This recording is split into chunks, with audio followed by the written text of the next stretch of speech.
We've got this great equipment from Baileigh. We've got a really cool project that's going to test each and every piece of equipment. And we're going to look at the pros and cons of each machine and make a whole bunch of noise.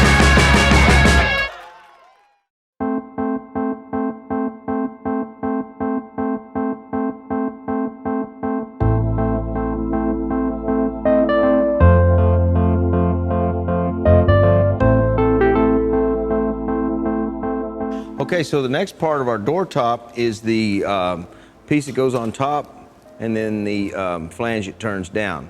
So what we're gonna do, we'll make this piece like we did using the Baileigh equipment. I'm just gonna use my sheet metal brake, curve it on kick shrinkers, blah, blah, blah.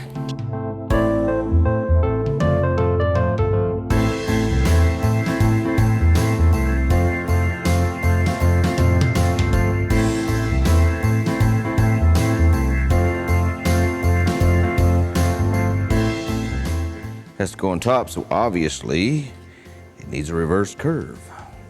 Okay, so in order to get the curve in this that we want the arc, we're going to have to linear stretch all of this, okay? So you can do it two ways. If you don't have a linear stretcher, you can do it on a planishing hammer. You can use it on a Baileigh planishing hammer, or I'm gonna do it on my Chicago Pneumatic planishing hammer. So this is a Chicago Pneumatic planishing hammer, 36-inch throat, cast iron arms and base. This one was probably built in the mid-50s.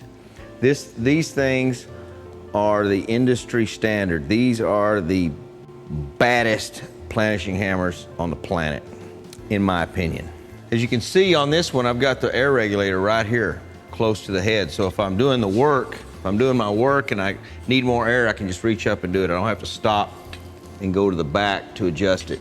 You want it right here where you can just reach under there, give it a little more, give it a little less. With a linear stretch die, which is a miniature die of what was in the power hammer, the Yoder and the Baileigh, has a linear hit right here. We can also linear stretch on the planishing hammer. And that will hit, karate chop this, and we'll be able to curve it using that.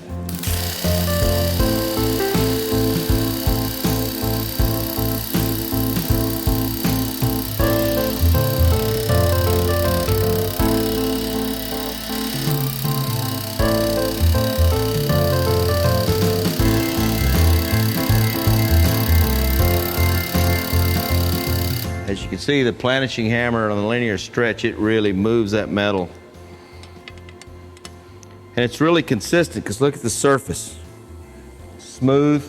This is my preferred way to stretch edges on sheet metal, is the planishing hammer.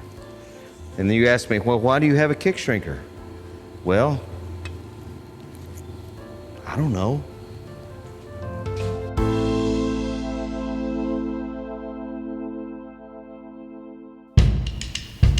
Okay.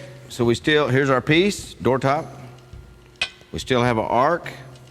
I had to shrink this edge a little bit here to get it to lay flat. Ta-da! Now we can put the two together like we did for the other.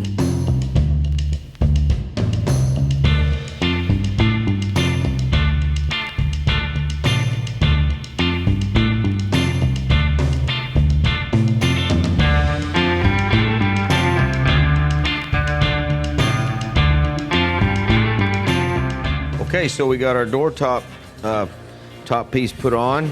Now we're going to put these dies in the Pullmax to actually planish our weld and get that top shape. It has just a little bit of crown to it.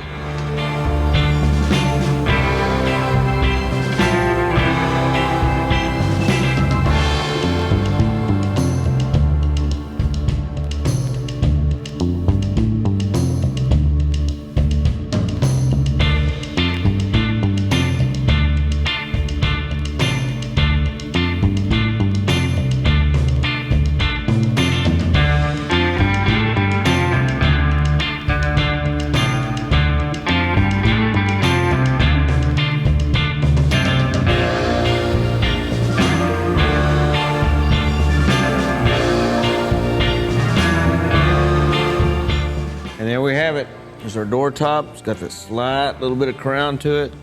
It's all planished. There's a lot of stuff going on right here, so to break it down into 2 steps makes it really easy and really nice. Okay, so now that we got our top section of the door finished, we've got to put the other half of the bead in the door skin.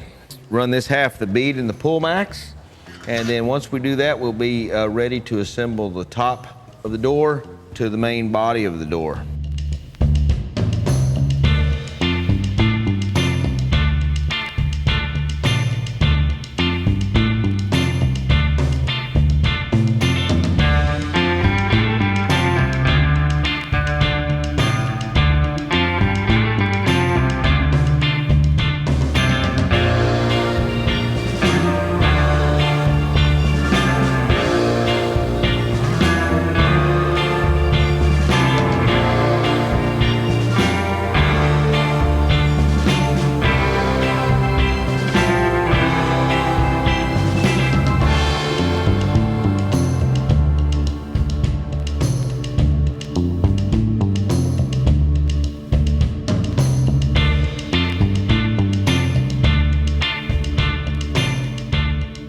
Okay, so we've got this thing welded together, welds done. I'm gonna run it through the Planishing Hammer.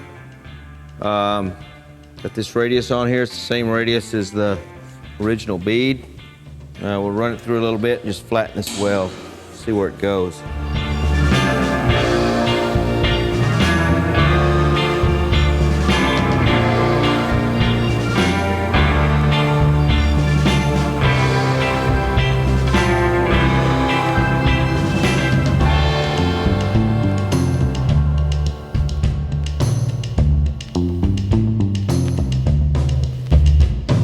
Okay, so that's the initial planishing on the weld. It's nice and flat.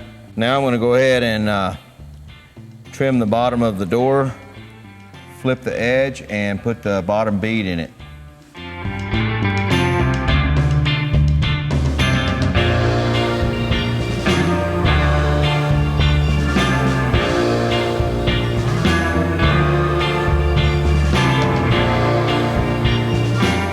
See, after we pulled it out of the brake, the forming of the edge there overcame the shape, so I'm just going to kick shrink this edge here to put our curve back in it, and then we'll run the bead in it.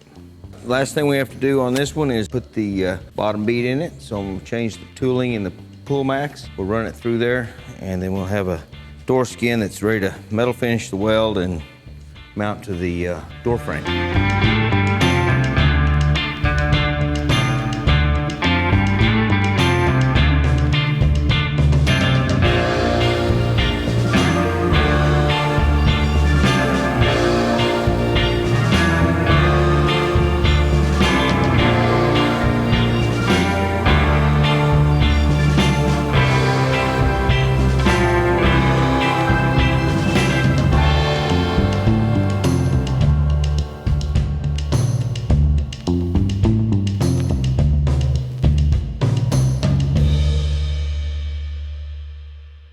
It's the tale of 2 door skins.